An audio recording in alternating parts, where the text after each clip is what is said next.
Good day, I'm Andrea Chisholm and this is your JIS News for Thursday, June 27. Government is making inroads on plans to address climate change nationally. A draft climate change policy framework and action plan has been prepared and will be submitted to Cabinet as a green paper to gain approval. This was revealed by the Portfolio Minister Robert Pickersgill while delivering his sectoral presentation Wednesday. The severe and unusual climate and weather that we have been experiencing in recent times have become increasingly worse. Urgent action is therefore required to 1. Mitigate greenhouse gas emissions globally to avoid getting to this tipping point. He adds that the Climate Change Division promised last year has been approved and currently staff is being recruited to work in that division. The government is moving ahead with plans to establish town centres across the island and has selected St. Catherine as the pilot parish for such developments. Lincoln and Old Harbour are to serve as the 2 urban centres. This was announced in Parliament Tuesday as the State Minister for Local Government and Community Development, Colin Fagan, made his sectoral presentation. He revealed that the town centres would be operational by November this year. We cannot speak about local governance without emphasizing and articulating the fundamental commitment of providing citizens and communities with increased ability and space within which to participate in the management of their affairs.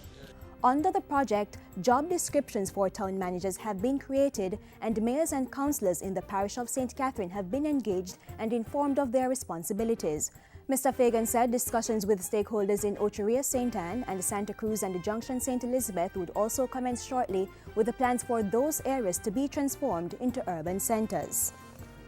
Jamaica is to provide technical support to the government of Burkina Faso to help that country's efforts to prevent adolescent pregnancies and support young mothers.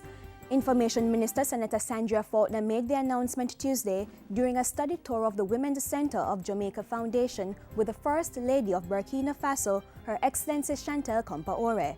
Minister Faulkner said a team would be assigned to work with the Ministry of Foreign Affairs and Foreign Trade to lead the effort and ensure that the people of the African country are able to set up similar facilities to the Women's Center. We have been doing this from the 1970s and I think we have perfected it, and I hope that from the experience here, the study tour, that whenever we visit Burkina Faso, we will be proud of the contribution that we have made in sharing the information and sharing our experience. Mrs. Compaoré had a word of advice for the girls. En tout cas, je vous félicite et puis je vous encourage à continuer dans cette belle voie.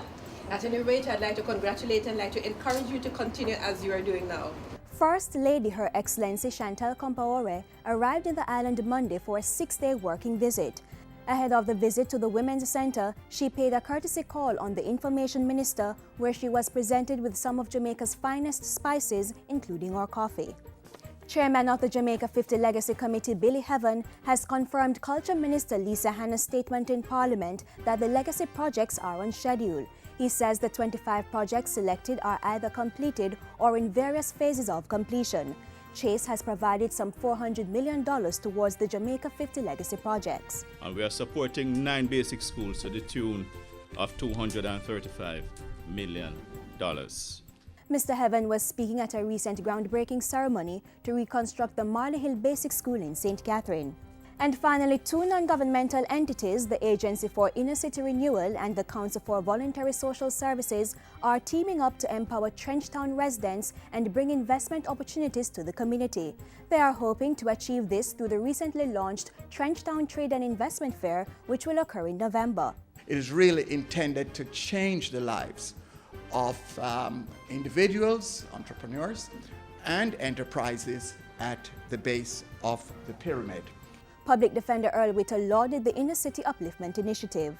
The ingenuity and the creativity of this mass of humanity that resides in these communities is simply waiting to be unleashed.